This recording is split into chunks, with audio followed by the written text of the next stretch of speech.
Here's a deeply counterintuitive reality about human nature. We are constantly attempting to change our behavior, and yet we almost always fail. Seriously, think about your own life for a second.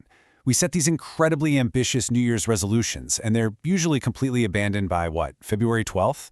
We download expensive productivity apps, map out rigorous diet plans, buy all the fancy gear, and despite all of that monumental effort, we inevitably just slide right back into our old routines. So why does this happen time and time again? Well, the answer is surprisingly mechanical. When we try to transform our lives, we almost always target the entirely wrong underlying mechanism. We aim right at the surface, and we completely ignore the absolute core of how human behavior is actually generated. To truly understand why we fail, think about a messy room. You can summon this sudden caffeine-fueled burst of motivation on a Saturday afternoon and spend 3 hours tidying up. Congratulations, you've got a clean room. Well, for now. That's just a momentary shift, because if you maintain the exact same sloppy, disorganized habits that led to the messy room in the first place, you're going to be staring at a brand new pile of clutter by next weekend. You're left perpetually chasing that same superficial goal because you never actually changed the underlying system behind it. You treated the symptom, the clutter, without addressing the fundamental cause. If the foundational beliefs that are actually driving your behavioral system remain untouched, failure isn't just likely, it's pretty much inevitable. All right, let's get into part 1, the 3 layers of change. Okay, let's really dive into this and look at the actual anatomical structure of how human transformation is built.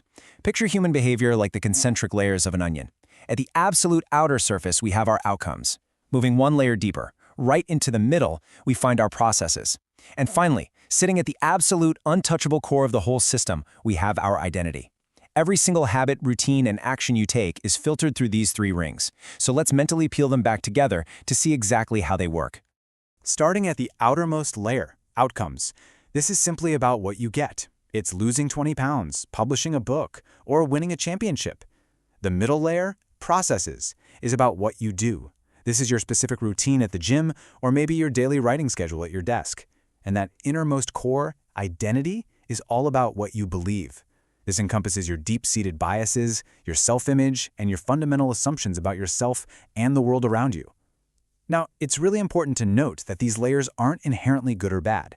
They're literally just different depths of your psychology. All 3 levels are perfectly useful. The fatal flaw for most people isn't that one layer is bad. The flaw lies entirely in the direction of their approach. So, which approach have you been using? Because most of us are totally stuck in the traditional outcome-based approach. People start on the outside, focusing heavily on what they want to achieve. They say, I want to lose weight, and they engage in this sort of magical thinking that by forcing a brand new process, their core identity will somehow just automatically change. It's an outside-in approach, and let me tell you, it rarely sticks. The scientifically robust, identity-based approach flips this entirely. It works from the inside out. Instead of obsessing over what you want to achieve, you start at the core. You focus first and foremost on who you wish to become. Which brings us to part 2, the smoker's choice. To really illuminate the massive psychological divide between these 2 approaches, imagine 2 people resisting a cigarette. When offered a smoke, the first person says, "No thanks, I'm trying to quit." Now that sounds perfectly reasonable, right? But listen to the underlying psychology there. This person still fundamentally believes they are a smoker, and they're just straining to act like a non-smoker. The psychological friction here is completely exhausting. They're lugging around their old beliefs while crossing their fingers for new behavior. But then, the second person declines by simply saying, "No thanks, I'm not a smoker." It is a tiny linguistic difference, but it signals a monumental shift in identity. Smoking is a part of their former life, not their current one. There's no daily friction anymore, only the intrinsic freedom of a completely changed self-image. So the crucial takeaway here is this. Behavior that is incongruent with the self simply will not last. It's an objective, undeniable reality of human psychology. You literally cannot outwork a conflicting identity. It's exactly like trying to row a boat forward while the anchor is still dropped. You might deeply, truly want more money, but if your core identity is someone who consumes rather than creates, you're going to continually be pulled right back towards spending. You might want better health, but if you inherently prioritize comfort over accomplishment, your old identity will inevitably sabotage your new plans. Every single time. Let this profound psychological anchor breathe for a second, because it really represents a massive breakthrough realization. The ultimate form of intrinsic motivation is when a habit becomes part of your identity. Once you actually achieve this state, the internal tug-of-war finally just stops. You don't have to force yourself to go to the gym if you truly, genuinely identify as an athlete. You don't have to bargain with yourself to sit down and study if you identify as a studious person. You are no longer pursuing this grueling, painful behavior change. You're simply acting like the exact type of person you already believe yourself to be. Moving on to part 3, identity as repeated beingness. So, if our self-image dictates our behavior so heavily, we really have to ask a critical question. Where do these beliefs actually come from? Because you certainly aren't born with preset beliefs about your work ethic or your tidiness. Well, for the language nerds out there, this is absolutely fascinating. To understand where identity comes from, we only have to look at the deep Latin etymology of the word itself. The word identity is originally derived from the Latin word essentitas, which means being, and identitum, which means repeatedly. Therefore, your identity is quite literally your repeated beingness. It is not a fixed trait handed to you at birth. It's a completely dynamic construct defined entirely by the actions you repeat. A really powerful way to visualize this is through the ballot box metaphor. Every single action you take is a micro-vote cast for the type of person you wish to become. Each habit is like a gentle suggestion to your brain saying, hey, maybe this is who I am. When you choose a salad over a burger, you just cast a vote for being a healthy person. When you sit down and practice the guitar for even just 5 minutes, you cast a vote for being a musician. When you make your bed in the morning, you cast a vote for being an organized person. And honestly, this brilliantly illustrates a massive relief. You don't have to conquer the world in one day. You just have to embody the trait right now in this exact moment. This completely reframes how we look at standard goal setting. The objective isn't a singular superficial achievement anymore. The goal is not to read a book. The goal is to cast enough votes to become a reader. The goal is not to force yourself across the finish line of a marathon just to say you did it. It is to accumulate enough internal evidence to become a runner. You are striving for the full embodiment of the identity behind the goal. Now let's talk about the timeline of this evolution.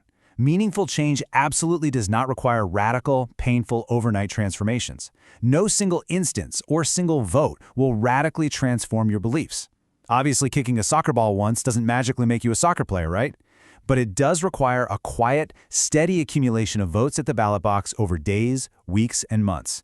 As that tally builds up, the undeniable internal evidence literally forces your self-image to evolve. You change bit by bit, habit by habit, undergoing constant, highly sustainable microevolutions. All right, let's wrap this up with part 4, the 2-step process. So how do we actively seize control of this system for ourselves? To consciously overwrite an outdated identity, you have to follow a very clear 2-part operational flow. Step 1, decide the type of person you want to be. What do you actually stand for? What are your core principles? And then, step 2, prove it to yourself with small wins. Now look, you are going to make mistakes. You will occasionally cast votes for your old, bad habits. But remember this, you don't need a unanimous vote to win an election, right? You just need a majority. You prove your new identity by consistently casting small votes in its favor. This completely elevates how we should view our daily routines. We so often view habits as these annoying little chores, like taking out the trash, doing the dishes, or forcing a morning workout. But they are so much more profound than that. Building better habits isn't just about littering your day with superficial life hacks. Habits are the vital channels through which we cultivate, prove, and ultimately embody our deepest beliefs about ourselves. Quite literally, you become your habits. And this creates a continuous, endless feedback loop in human psychology. It's a true two-way street. Your habits shape your identity by providing the hard, undeniable evidence of who you are.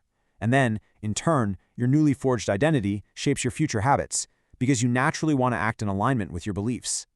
Once this infinity loop is spinning in the right direction, it creates unstoppable positive momentum. These two forces just endlessly propel and reinforce one another.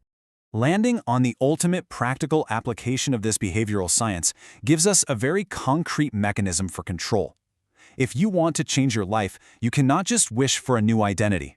You cannot just sit in a room and attempt to magically manifest a new you without any action. And you certainly cannot just chase superficial outcomes. The most practical, reliable way to change who you are is to step out into the real world and fundamentally change what you do on a daily basis. You have to cast the right votes. True behavior change is identity change. The system is entirely in your hands now. It's not about the marathon or the messy room or the number on the scale. It is about the absolute core of who you are. So as you close this explainer and go about the rest of your day, ask yourself, what microvotes are you going to cast today? And, more importantly, Who are you electing to become tomorrow?